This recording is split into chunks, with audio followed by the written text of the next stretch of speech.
Namaste guys, I'm Siddesh Gururaj and you're watching Incredible India with Sid. If you're new to this channel, don't forget to subscribe and press that notification button. Everyone loves conspiracy theories.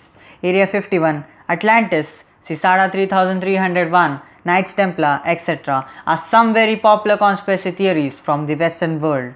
For the common man whose life revolves around a small circle of family, friends, colleagues, such theories about people of supernatural intellect or secret societies wanting to change the world serve to fuel the curiosity. Being an ancient civilization, India too is home to many conspiracy theories which are far more deeper and darker in its secrets.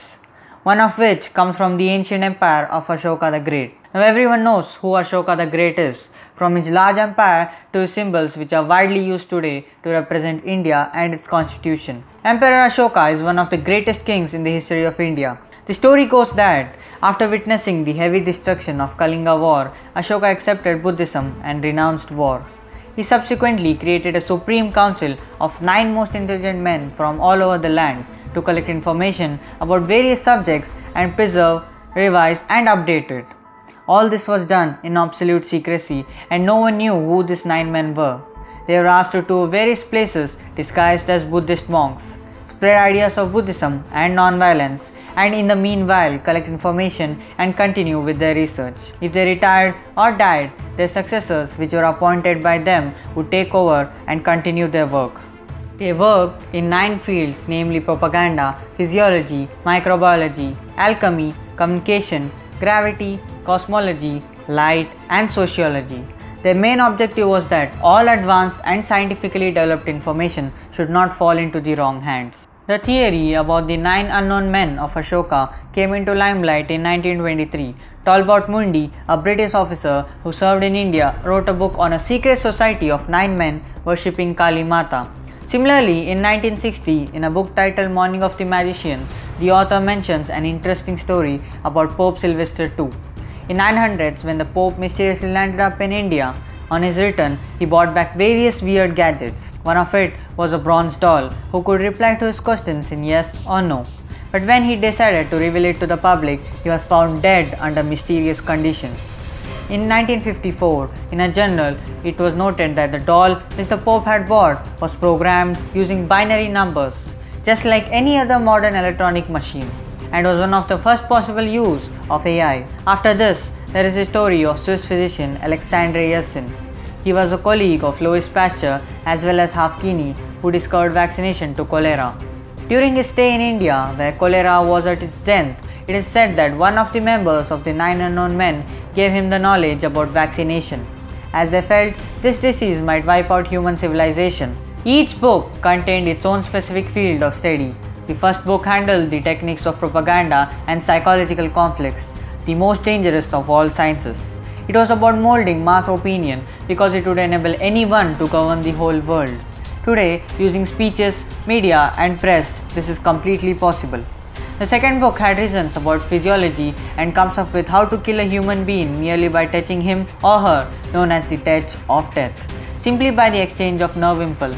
It is also believed that the martial art of judo is the result of leakages from the second book. Chinese have always been a copycat.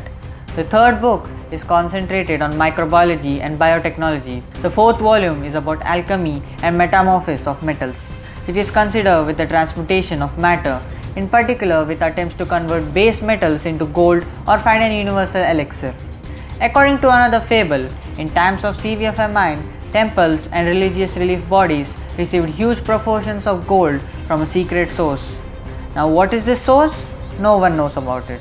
The fifth book consisted of a study of all ways of communication with terrestrial and extraterrestrial, implying that the 9 unknown men were knowledgeable of alien presence. The sixth book was on the secrets of gravitation and genuine directions on how to construct the Vedic Vimana, like the Vamanika Shastra on aerospace technology. Now guys, if you don't know what is a Vedic Vimana, it is actually a flying object which works on a mercury source. These things are called as UFOs and these can be seen even today in unexplained conditions. This book is also said to focus on the topic of anti-gravity and time travel. The seventh book was focused upon cosmology and the matters of universe. The eighth contained information about light together with the speed and how to make use of it as a weapon.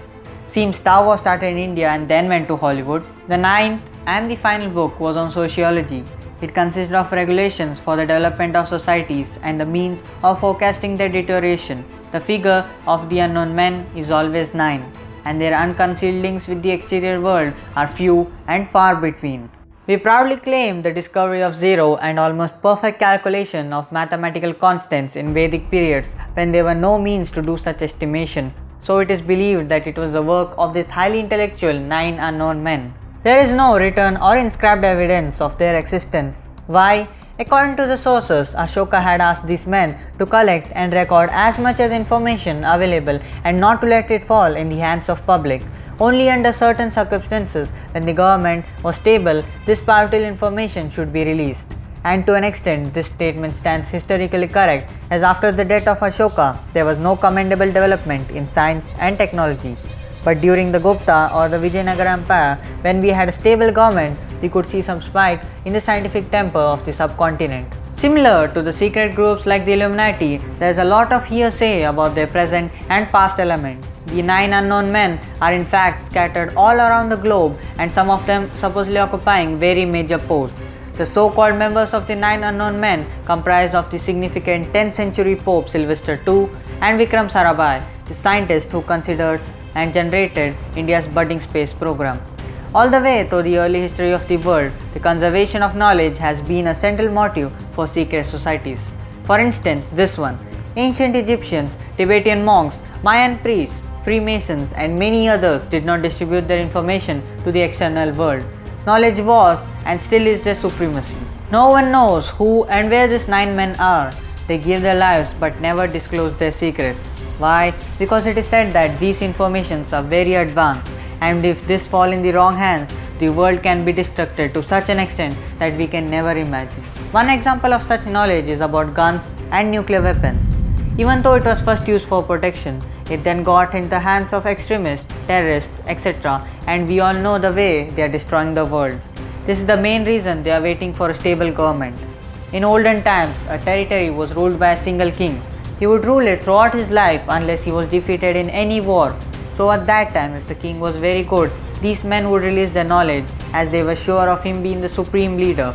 But nowadays, as there is democracy, even the government with the evil intention of only power and money can come into the power. So there is no way for any of these 9 men to release the knowledge, and also not for the maybe coming 1000 years.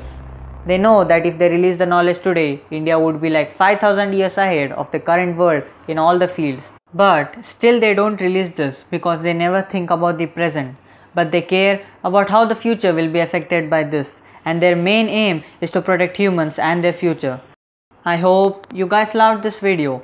Please don't just watch it and leave it, but also share this video with all your family and friends. And also don't forget to subscribe and like my channel. Dhanyavad.